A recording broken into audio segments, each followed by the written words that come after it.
Já parou para pensar nisso? A nossa espécie, o Homo sapiens, simplesmente domina o planeta, mas por quê? O que nos torna tão dominantes, tão diferentes de todos os outros animais? A resposta, segundo Yuval Harari, é algo que vai, sinceramente, virar a sua cabeça do avesso. A gente pensa logo, é o nosso cérebro gigante, nossa inteligência, as ferramentas que a gente cria, mas não é bem isso. Se não é a força bruta, nem a inteligência pura, o que de verdade separa a gente do nosso parente mais próximo na natureza? É a nossa capacidade de acreditar em coisas que simplesmente não existem. O grande segredo dos sapiens não é a inteligência, é a habilidade de criar e acreditar em mentiras compartilhadas. Pensa bem, nações, dinheiro, direitos humanos, religiões, são todas ficções, são histórias que a gente conta uns para os outros. E olha, essa habilidade de criar ficções não apareceu do nada. Ela foi o grande motor da revolução cognitiva uns 70 mil anos atrás. Foi nesse exato momento que a nossa história se descolou da biologia e decolou para outro patamar. Peraí. Como assim coisas imaginadas? Não entendi. É exatamente isso. A gente vive numa realidade dupla. Um chimpanzé enxerga uma árvore, um rio, um leão. Coisas concretas. Nós vemos isso tudo e também vemos o Brasil, o Google, a nota de R$100. Nenhuma dessas coisas existe de verdade no mundo físico. São só histórias que existem na nossa imaginação coletiva. E por que isso foi uma virada de chave? Porque permitiu uma cooperação em uma escala nunca antes vista. Olha só essa estatueta aqui, de 32 mil anos. Um homem-leão não existe na natureza, é uma ficção. Mas se eu consigo fazer você acreditar no mesmo espírito guardião que eu, a gente pode cooperar de formas que nenhum outro animal consegue. Outros animais conseguem se comunicar sobre o mundo real. Eles podem dizer, cuidado, um leão. Mas só os sapiens podem inventar uma história e dizer, o leão é o espírito guardião da nossa tribo. E é essa história que permite que milhares, até milhões de estranhos cooperem em direção a um objetivo em comum. Beleza, saquei. A nossa imaginação nos deu superpoderes de cooperação.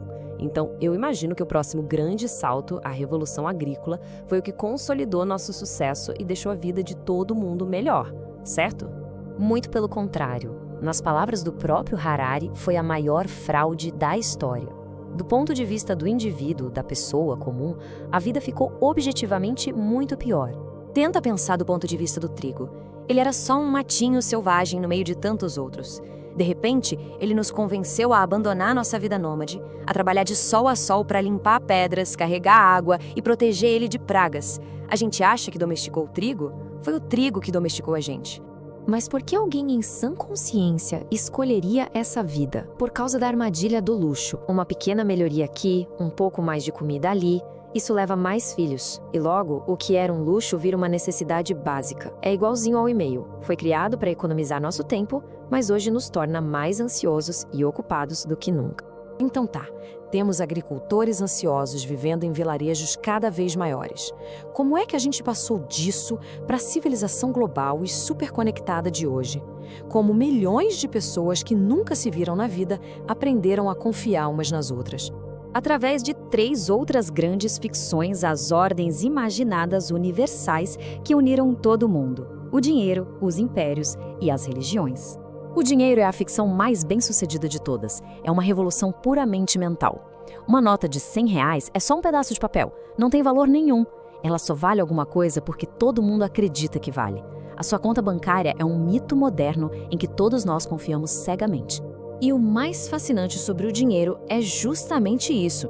Ele é o sistema mais tolerante que já foi criado. Ele constrói confiança onde não existe nenhuma. O dinheiro consegue unir inimigos que as religiões e os impérios jamais conseguiriam. Certo. Então, dinheiro, impérios e religiões nos unificaram. Mas e a explosão de crescimento e poder dos últimos 500 anos? O que causou isso? A revolução científica, imagino. Exatamente. Mas o pulo do gato não foi encontrar respostas, foi admitir a ignorância. Antes a gente achava que tudo que era importante saber já estava escrito em algum livro sagrado. A ciência moderna nasce da admissão. Nós não sabemos. E essa foi a ignição para tudo que veio depois. E isso criou um ciclo de retroalimentação poderosíssimo. A ciência produz conhecimento, que gera novas tecnologias, os impérios usam essa tecnologia para conquistar mais recursos e o capitalismo financia tudo isso, apostando que o futuro vai ser muito maior e melhor que o presente. E o que foi que mudou na economia para permitir essa aposta toda? A mentalidade. Antes, as pessoas acreditavam que o bolo da economia tinha um tamanho fixo. Se alguém ficasse mais rico, era porque outra pessoa tinha ficado mais pobre. Não existia a ideia de que o bolo podia crescer. A grande inovação foi o crédito. O que é o crédito? É a materialização da confiança no futuro. Ele permite que a gente construa o presente, usando os recursos do futuro, com base na crença de que lá na frente a gente vai ter muito mais para pagar a conta. Ok, essa busca maluca por crescimento e conhecimento nos trouxe até aqui. Mas para onde a gente está indo? Qual é o próximo passo do Sapiens? Agora, as ficções que a gente conta estão começando a se tornar realidade. Os grandes projetos da humanidade não são mais sobre sobreviver, são sobre transcender. A gente está começando a redesenhar a própria vida. Estamos usando nossa imaginação para projetar mentes que não são biológicas, inteligências artificiais que podem um dia nos superar. Pensa só, a mesma capacidade de criar ficções que nos permitiu imaginar deuses, agora nos permite, talvez, criar deuses de verdade. E o objetivo final de muitos desses projetos é derrotar o último inimigo, a própria morte. Nós estamos ativamente buscando a vida eterna. E esse é o ponto final da análise. O Sapiens está à beira de se tornar divino, com poder de criação e de destruição. E a questão final que o Harari deixa no ar é: será que somos algo mais do que macacos insatisfeitos que não sabem o que querem? Adquirimos poderes de deuses, mas sem a responsabilidade divina. E isso é, ao mesmo tempo, empolgante e completamente aterrorizante.